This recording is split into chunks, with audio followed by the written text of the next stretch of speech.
कहानी शुरू होती है रूस की एक जेल से, जहां एक रहस्यमयी कैदी लाया जाता है। वो अपने सेलमेट से कहता है कि वो यहाँ सिर्फ कुछ दिनों के लिए है, जबकि बाकी सब उम्र कैद काट रहे हैं। दो गुंडे उसे डराने की कोशिश करते हैं, लेकिन बुरी तरह हार जाते हैं। हंगामे के बाद उसे गैंग लीडर सेमियोन कॉर्ने के पास ले जाया जाता है। वो अपना नाम क्रेवन बताता है और कहता है कि वो गुनहगारों का शिकारी है। सेमियोन इसे कहानी समझता है, लेकिन क्रेवन अकेले ही उसके सभी आदमियों को हरा देता है और फिर उसे भी मार देता है। गार्ड के आते ही क्रेवन उस पर हमला करता है, जेल की दीवार चढ़ता है, लोहे की सलाखें तोड़ देता है और छत से कूदकर भाग जाता है। बाहर बर्फीले तूफान में एक जहाज उसका इंतजार कर रहा होता है। बाद में पता चलता है कि वो असली कैदी की जगह जानबूझकर जेल में गया था। कहानी 16 साल पीछे न्यूयॉर्क जाती है। भाई सर्गेई और दिमित्री अपनी माँ की मौत से दुखी हैं। तभी उनका पिता निकोलाई आता है। वो एक खतरनाक अपराधी है और अपने बेटों के साथ बेरहमी से पेश आता है।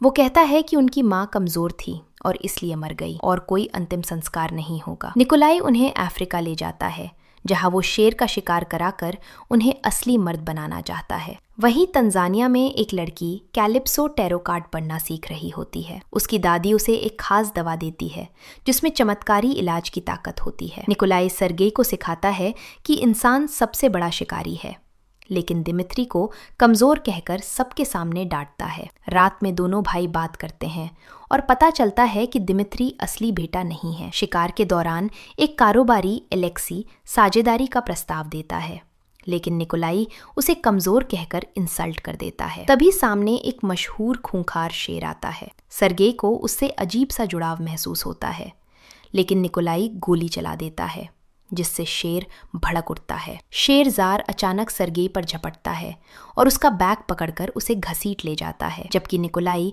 लगातार गोलियां चलाता रहता है। उसी वक्त पास में मौजूद कैलिप्सो शेर की दहाड़ सुनकर वहां पहुंचती है। शेर सर्गेई को छोड़ देता है, जो बुरी तरह घायल होता है। जाते जाते शेर का खून उसकी एक चोट पर गिरता है। कैलिप्सो उसे अपनी दादी की दी हुई जादुई दवा पिलाती है। बाहर से सर्गेई बेहोश रहता है, लेकिन उसके अंदर कुछ अलौकिक बदल रहा होता है। उसके दिमाग में जंगल और जानवरों की तस्वीरें भर जाती हैं, जैसे कि कोई शक्ति उसे पुकार रही हो। रेस्क्यू टीम उसे अस्पताल ले जाती है। डॉक्टर उसे मरा हुआ घोषित कर देते हैं, लेकिन थोड़ी देर बाद वो चमत्कारिक रूप से जिंदा हो उठता है। इसके बाद निकोलाई अपने बेटों को इंग्लैंड ले जाता है। वहां सर्गेई को माँ का एक खत मिलता है, जिसमें वो माफी मांगती है और उसे अपने पिता जैसा न बनने की विनती करती है। निकोलाई फैसला करता है कि दिमित्री अकेला न्यूयॉर्क लौटेगा, जबकि सर्गेई उसके साथ रहकर अपराध की दुनिया सीखेगा। दीवार पर शेर का सिर टंगा देख सर्गेई टूट जाता है और रात में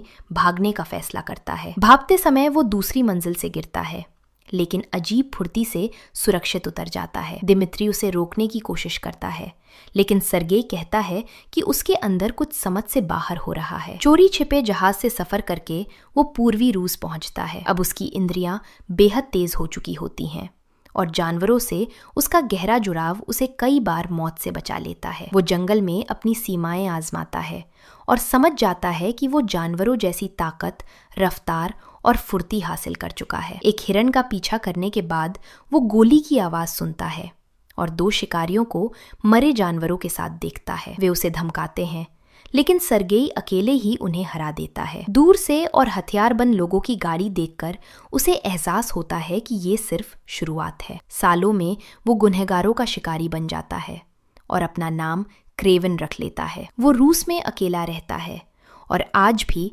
कैलिप्सो का दिया टैरो कार्ड अपने पास रखता है। उसका अगला निशाना आंद्रेई होता है, जो जानवरों के सींगों की तस्करी कर रहा होता है। आंद्रेई हंसता है और कहता है कि 6 लोग एक के सामने हैं, लेकिन क्रेवन जवाब देता है कि ये गिनती बदलने वाली है। पलक झपकते ही वो गाड़ी के नीचे घुसता है, पीछे चढ़ता है और कुछ ही सेकंड में चारों को खत्म कर देता है। आंद्रे दूसरी गाड़ी से अपने आखिरी आदमी के साथ भाग निकलता है, लेकिन क्रेवन उसकी नंबर प्लेट देख लेता है।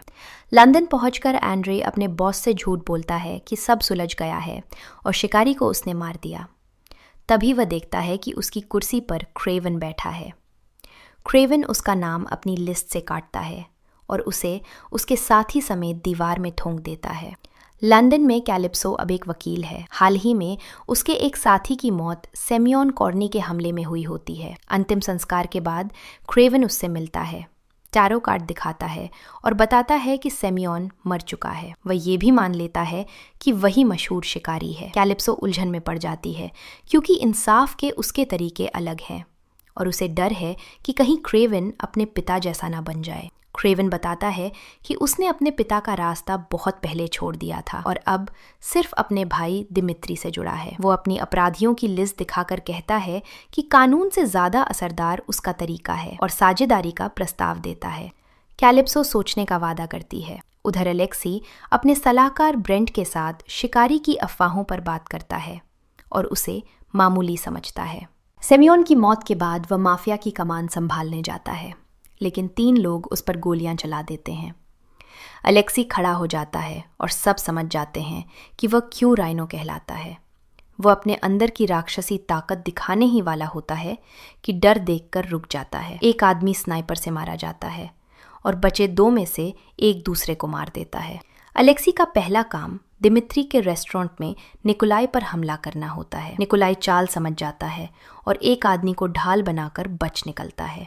हमला नाकाम रहता है, लेकिन ब्रेंट बताता है कि एक गुप्त मददगार से पता चला है कि शिकारी असल में सर्गेई क्राविनोव है। अलेक्सी अब आउटसाइडर से संपर्क करता है जो सालों से शिकारी को ढूंढ रहा है। वो रूसी जेल में जांच करता है और दिखता है कि उसके पास भी खास शक्तियां हैं जब वह एक गार्ड को सम्मोहित कर मार देता है। दिमित्री के जन्मदिन पर क्रेवन को पिता के साथ डिनर करना पड़ता है। बाद में दिमित्री उसे माफ कर देता है।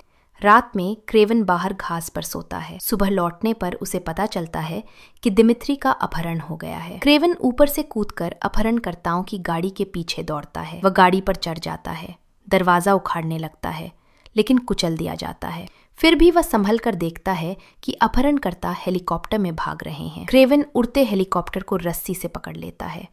एक बदमाश गोली चलाता है, लेकिन अगले ही पल भाले से ढेर हो जाता है। क्रेवन हेलीकॉप्टर से लटका रहता है, लेकिन टकराकर नीचे गिर जाता है। भीगा हुआ वह सीधे कैलिप्सो के ऑफिस पहुंचता है, जहां सब डर जाते हैं। वो अपहरण की बात बताकर मदद मांगता है। उसे बस इतना पता है कि एक अपहरणकर्ता तुर्की है और उसके चेहरे पर निशान है। कैलिप्सो अपने सूत्रों को जानकारी देती है। उधर निकोलाई को एक डिब्बा मिलता है जिसमें दिमित्री की उंगली होती है। बदमाश 48 घंटे में $2 करोड़ मांगते हैं। क्रेवन पैसे देने को कहता है, लेकिन निकोलाई मना कर देता है क्योंकि वह कमजोरी नहीं दिखाना चाहता और मान लेता है कि दिमित्री मर चुका होगा। असल में दिमित्री जिंदा होता है और कैद में तुर्क उमर को उसकी ही आवाज में चिढ़ाता रहता है। लंदन में कैलिप्सो पता लगाती है कि उमर अंकारा के एक मठ में छिपा है, लेकिन उसका सूत्र आउटसाइडर के लिए काम कर रहा होता है। आउटसाइडर उसे मारकर अलेक्सी को बताता है कि योजना चल पड़ी है। क्रेवन मठ में घुसकर पहरेदारों को गिराता है, लेकिन आखिरी की चीख से ओमर सतर्क हो जाता है। लड़ाई के बाद क्रेवन ओमर को पकड़ लेता है। तभी उसे एहसास होता है कि यह जाल है। पहाड़ों पर स्नाइपर होते हैं। वह ओमर के साथ कूद जाता है और इमारत का हिस्सा ढह जाता है। मरने से पहले ओमर बताता है कि इसके पीछे राइनो है। क्रेवन का पायलट कैलिप्सो को रूस ले आता है। वो बताती है कि उसके सारे संपर्क रहस्यमय तरीके से गायब हो गए हैं और मामला बेहद खतरनाक होता जा रहा है। तभी क्रेवन रुकता है और कहता है कि उसका शिकार किया जा रहा है। कैलिप्सो सोचती है कि बदमाश आएंगे, लेकिन अचानक एक विशाल जैगुआर उस पर हमला कर देता है। क्रेवन जानवर से ऐसे लड़ता है जैसे कोई अपना हो और कुछ देर बाद जैगुआर खुद ही चला जाता है। उधर आउटसाइडर अलेक्सी को बताता है कि उसका गुरु एक महान हत्यारा था जिसे क्रेवन ने मार दिया था। तभी से वह क्रेवन का पीछा कर रहा है। उसे पता चलता है कि क्रेवन की एकमात्र कमजोरी उसका भाई दिमित्री है। मठ में मिले जहरीले तीरों से वे क्रेवन के अड्डे का पता भी लगा लेते हैं। कैलिप्सो और क्रेवन उस दवा के बारे में बात करते हैं जिसने उसकी जिंदगी बदल दी थी, लेकिन कैलिप्सो बताती है कि उसकी नानी की मौत हो चुकी है। वो दिमित्री को बचाने में मदद करने को तैयार है, लेकिन क्रेवन के रास्ते को लेकर शंकित रहती है। क्रेवन मजाक करता है कि कर्म उससे तेज नहीं होगा, जबकि दुश्मन पहले ही आ रहे होते हैं। आउटसाइडर अलेक्सी को जहरीला हथियार दिखाता है जो डरावने भ्रम पैदा कर शरीर को जकड़ देता है। अलेक्सी दिमित्री से क्रेवन को कॉल करवाता है और साझेदारी का प्रस्ताव देता है, लेकिन क्रेवन फोन काट देता है। जल्द ही अलेक्सी की सेना क्रेवन के ठिकाने पर हमला कर देती है। जंगल में जानवरों, जालों और रास्तों की मदद से क्रेवन गुर्गों पर हमला करता है। अलेक्सी हवाई हमला करवाता है। धमाकों के बीच क्रेवन को जहरीला तीर लग जाता है, जिससे उसे भयानक दृश्य दिखने लगते हैं। आउटसाइडर उस पर दोबारा वार करता है और उसे लगभग मार देता है। तभी कैलिप्सो आकर आउटसाइडर की आंख में तीर मार देती है और छिपाकर रखी दवा क्रेवन को दे देती है। दूसरी ओर दिमित्री फिर पकड़ लिया जाता है। ब्रेंट अलेक्सी से कहता है कि क्रेवन मर चुका है, लेकिन लौटते समय उनका काफिला भैंसों के झुंड के हमले में फंस जाता है। पुलिस पहुंचती है, लेकिन आउटसाइडर किसी को दखल नहीं देने देता। वहीं अलेक्सी दिमित्री को बताता है कि उसके पिता ने फिरौती देने से इनकार कर दिया और क्रेवन का असली सच छुपा है। वो अपनी ताकत का राज दिखाता है और निकोलाई का साम्राज्य हथियाने की योजना बताकर दिमित्री को साझेदारी का प्रस्ताव देता है। दिमित्री इनकार कर देता है। मलबे से निकलकर क्रेवन कैलिप्सो को चेतावनी देता है कि वो खतरे में है। उसी वक्त उसके ऑफिस में लोग घुसते हैं। अलेक्सी दिमित्री को जिंदा रखता है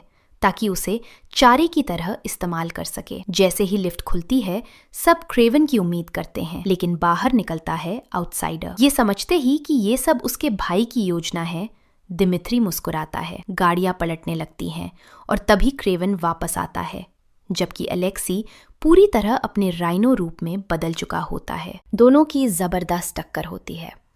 राइनो एक आती हुई कार को अपने सींग से उठाकर जमीन पर पटक देता है। क्रेवन समझ जाता है कि हथियार राइनो की मोटी चमड़ी को भेद नहीं पा रहे। ताकत में भी अलेक्सी भारी पड़ रहा है। तब क्रेवन उसकी मानसिक कमजोरी पर वार करता है और कहता है कि वह हमेशा एक कोई नहीं ही रहेगा। गुस्से में राइनो चूक करता है और क्रेवन उसकी कमजोरी पर दवा इंजेक्ट कर देता है। फिर वह उसे रस्सी से बांधकर भैंसे से खींचवा देता है। कोई उसे बचाने नहीं आता और राइनो मरते हुए कहता है कि काश वह इस परिवार को कभी जानता ही नहीं। इसके बाद क्रेवन अपने पिता निकोलाई से सच्चाई पूछता है। निकोलाई मान लेता है कि वह हमेशा जानता था कि क्रेवन ही शिकारी है और उसे इस पर गर्व था। उसने जानबूझकर दुश्मनों को क्रेवन तक पहुंचने दिया ताकि उसका बेटा उन्हें खत्म कर सके। क्रेवन आरोप लगाता है कि उसने दिमित्री की जान जोखिम में डाली, लेकिन निकोलाई कहता है कि उसे अपने बेटे पर भरोसा था। वह परिवार को फिर से जोड़ना चाहता है, लेकिन क्रेवन उसका साथ छोड़ देता है और चुपचाप उसकी बंदूक की गोलियां फेंक देता है। जब एक भालू निकोलाई की ओर बढ़ता है तो उसके पास बचाव का कोई तरीका नहीं होता। 1 साल बाद क्रेवन दिमित्री के जन्मदिन पर उसके रेस्तरां जाता है। दिमित्री बताता है कि वह अब बदल चुका है और एक अमेरिकी वैज्ञानिक की मदद से और ताकतवर बन गया है। क्रेवन देखता है कि उसके पिता के पुराने अपराधी ग्राहक अब दिमित्री के साथ हैं। जब क्रेवन नाराज होता है, दिमित्री उसे पाखंडी कहता है और दावा करता है कि वह भी उनके पिता जैसा ही है। बाहर आकर वह अपना चेहरा बदल लेता है, बिल्कुल क्रेवन जैसा। अब वह किसी की भी आवाज और पहचान अपना सकता है और अपराध की दुनिया का राजा बनना चाहता है। दिल टूटे हुए क्रेवन को घर पर अपने पिता का छोड़ा हुआ तोहफा मिलता है, जानवरों की खाल का कोट और एक चिट्ठी जिसमें निकोलाई उसे शिकार जारी रखने के लिए उकसाता है। वीडियो पसंद आया हो तो लाइक करें और चैनल को सब्सक्राइब करें।